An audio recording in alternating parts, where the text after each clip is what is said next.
India's finest Medicover Hospital now opened exclusive hospital for women and children opposite Hightex Charminar. Medicover Women and Child Hospital. వాళ్ళు ఎక్కడ చెప్పుకోవాలి అన్నది ఒక ముఖ్యమైన అంశం. దానితో పాటు అనేక విషయాలు తెలుసుకుందామన్న ధోరణిలో కూడా ఈరోజు ఈ కార్యక్రమం ఏర్పాటు చేయడం జరిగింది. అర్ధరాత్రి కలిసి ఆలోచిద్దాం రండి అని. చాలామంది అడిగారు ఈ అర్ధరాత్రి ఏంటి విషయం అని. చాలామంది ఆ టైటిల్ చూడగానే ఆశ్చర్యం వ్యక్తం చేశారు. అందుకని నేనేమన్నానంటే భారతదేశానికి స్వాతంత్రం అర్ధరాత్రి వచ్చింది. మన జీవితంలో అతి ముఖ్యంగా మార్పులు తెచ్చిన జిఎస్టీ చట్టం ఏదైతే ఉందో అది కూడా ఉభయ సభలను పార్లమెంట్లో కూర్చోబెట్టి రాత్రే రిజల్యూషన్ పాస్ చేశారు. తర్వాత మన డిమానిటైజేషన్ నోటు రద్దు కూడా రాత్రిపూటే అనౌన్స్మెంట్ చేశారు. కాబట్టి ఇన్ని విషయాలు మన భారతదేశానికి సంబంధించిన అనేక విషయాలు జరిగినప్పుడు తర్వాత ఉదయం అందరూ కూడా బిజీగా ఉంటారు వాళ్ళ పనుల్లో.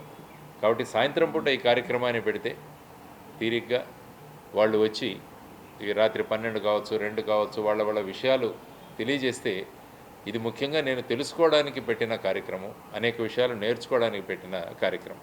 ఇప్పుడే శివనాగరాజు వచ్చారు ఇక్కడ, ఆయన స్టార్టప్స్ గురించి ఏంటి విషయం అన్నది చెప్పారు. ఆ తర్వాత ఇటువైపు చదువుకున్న విద్యార్థి కాలేజీలో చదువుతూ పౌల్ట్రీ సెక్టర్లో తను స్టార్టప్ చేశానని తన సమస్యలు చెప్పుకున్నారు.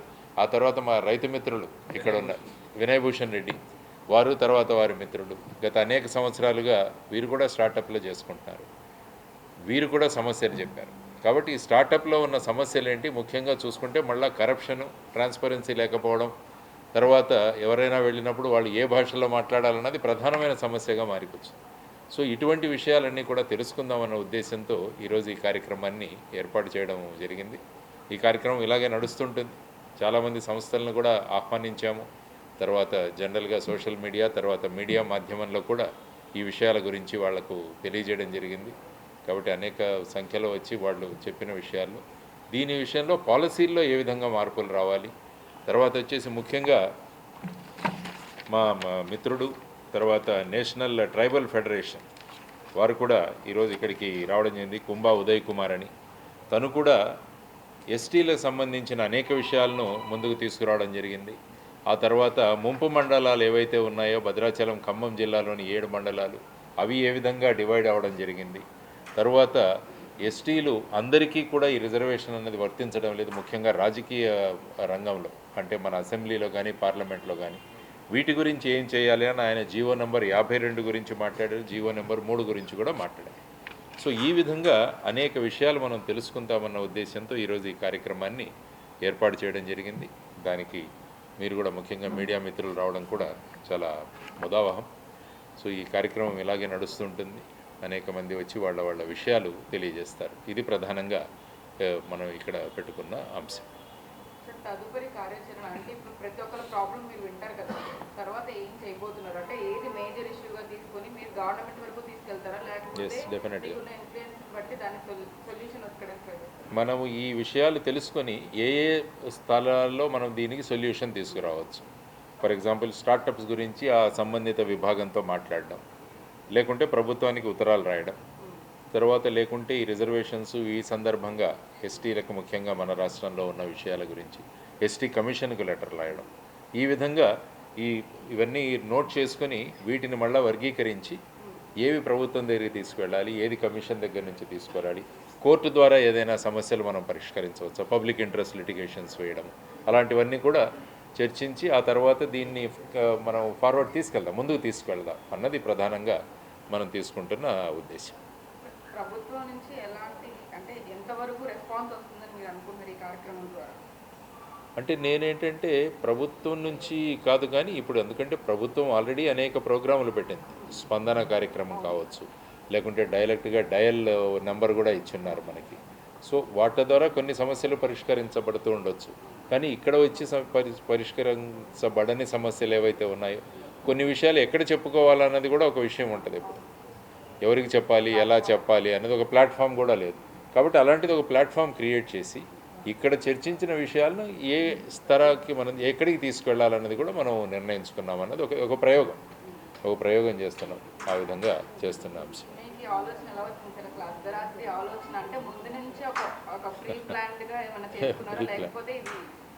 బుక్స్ నుంచి కానీ ఎక్కడైనా ఇన్స్పైర్ అంటే మీరు ఆల్రెడీ చెప్పారు నేను 3 అంశాలు చెప్పాను. నేను స్వాతంత్రం చెప్పాను, జిఎస్టీ చెప్పాను, నోటుబందీ చెప్పాను, డిమానిటైజేషన్. తర్వాత ఏంటంటే ప్రజలకు సమయం ఉంటుంది. సాయంత్రం అనేసరికి ఉదయం 10 గంటలకు పెట్టామనుకోండి, ఆఫీసులు ఉంటాయి. సపోజ్ సండే పెట్టామనుకోండి, వాళ్ళు ఇన్ని వారం అంతా కూడా మనం చేసాం, రిలాక్స్ అవుదాము, ఎక్కడ పోతాంలే అన్నది.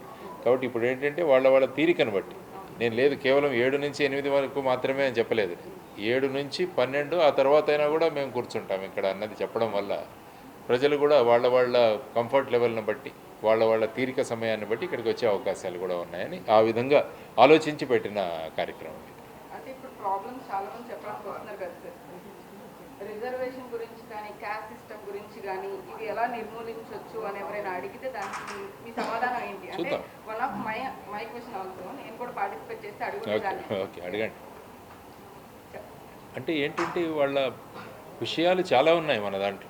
రిజర్వేషన్స్ కావచ్చు, లేకుంటే ఉన్న రిజర్వేషన్లు అందరికీ వర్తించకపోవడం కావచ్చు. ఇప్పుడు ఉదయ్ కుమార్ చెప్పిన సమస్య అది. సో దాని గురించి మనం కొన్ని విషయాలు ఏమవుతాయంటే కొంత ఏ లెవెల్ వరకు వెళ్ళిందన్నది కూడా మనకు తెలియదు. ఇప్పుడు ఆయన చెప్పిన విషయాలను బట్టి వీటిని ఏ విధంగా మనం ముందుకు తీసుకెళదాం అన్నది.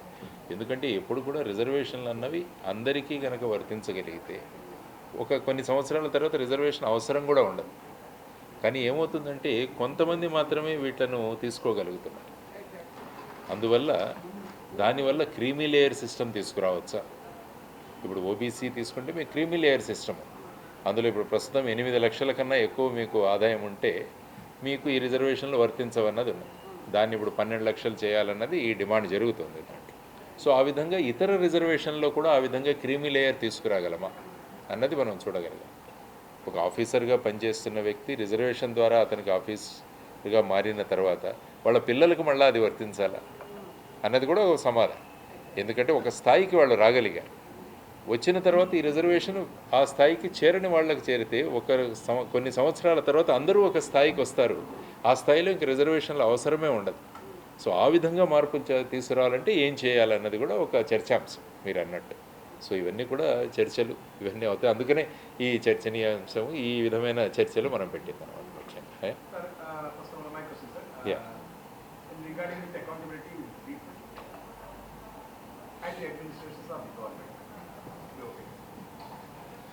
Basically accountability has to be there with everyone.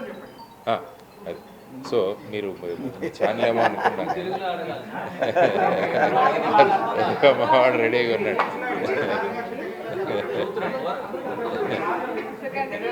లేదు, నో ప్రాబ్లం, ఇది మైనర్ ఇష్యూ. ఆయన ఏమంటారంటే పారదర్శకత, తర్వాత వచ్చేసి జవాబుదారీతనం, ఇవి ప్రభుత్వంలోనూ ఉండాలి, ప్రజల్లోనూ కూడా ఉండాలి.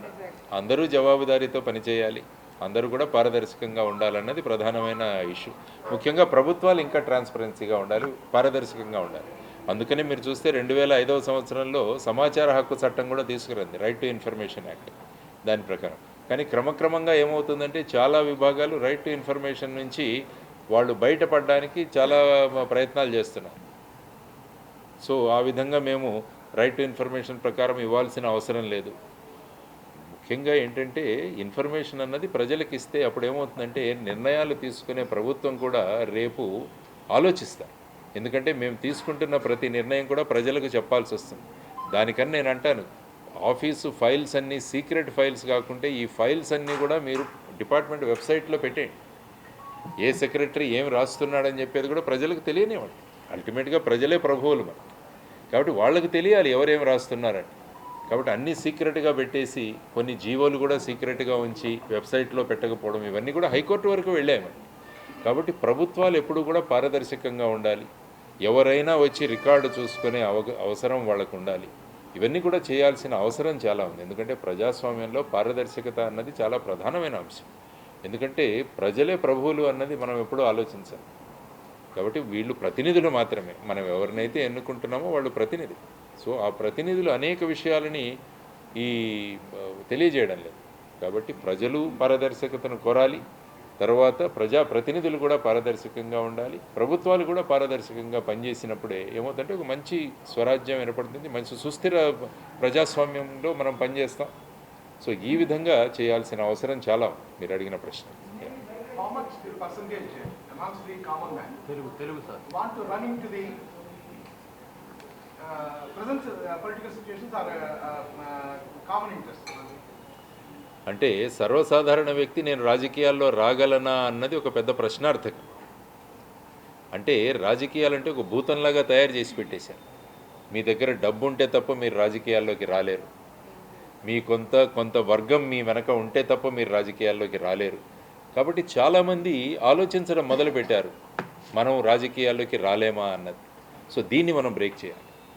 దీన్ని మనం ఎక్కడో ఒక చోట కుండబద్దలు కొట్టేయాలి. దీంట్లోంచి సర్వసాధారణ వ్యక్తి కూడా నేను రాజకీయాల్లో నేను పోటీ చేయగలను అన్న ఆత్మవిశ్వాసాన్ని వాళ్ళలో పెంచగలిగాను.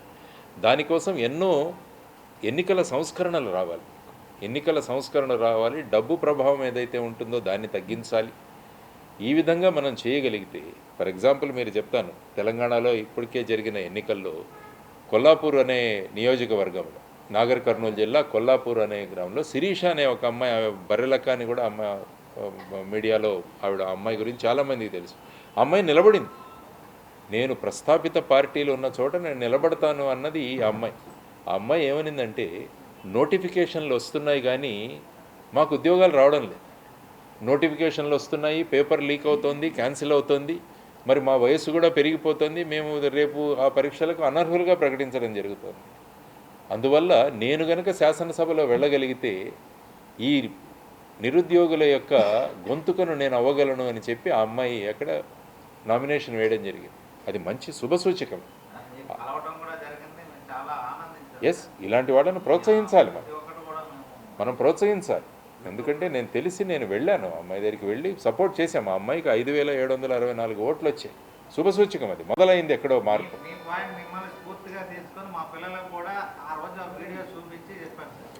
ఎప్పుడు ఏంటంటే, ఇప్పుడు మీరు ఏ స్కూల్లో ఏ కాలేజీలో వెళ్ళినా కూడా పిల్లల్ని అడిగితే మేము ఇంజనీర్లు అవ్వాలనుకుంటారు, డాక్టర్ అవ్వాలంటారు, సీఏ అంటారు, పోలీస్ అంటారు, ఇవి చెప్తారు. కానీ మేము రాజకీయాల్లోకి వస్తామని ఎవరు అనడం లేదు. అంటే ఆ రాజకీయాలంటే మనం దాన్ని వెళ్ళలేము, దాని దగ్గర కన్నా ఒక భావం ఉంది. రాజకీయాలంటే రొచ్చు అన్న భావం కూడా ఉంది. ఇది ఎందుకులే మనకు అన్నది కూడా ఉంది. కాబట్టి నేను ఎప్పుడు ఏం చెప్తానంటే, మురికిని శుభ్రం చేయాలంటే దాంట్లో దిగాలి. ఇప్పుడు మన ఇంటి ముందు ప్రవహిస్తున్న ఈ మురికి డ్రైనేజ్ కాలువలో మన రోజు పనిచేస్తున్న డ్రైనేజ్ వర్కర్ అందులో దిగకుంటే ఏమవుతుంది? ఇంకా మురికి కొడుతుంది, ఇంకా కంపు కొడుతుంది. కాబట్టి దిగాలి ఎవరైనా. కాబట్టి నేను ఎక్కడికి వెళ్ళినా కూడా యువతరాన్ని రాజకీయాల్లోకి మీరు రండి, మేమంతా సపోర్ట్ చేస్తాం మిమ్మల్ని ఖచ్చితంగా.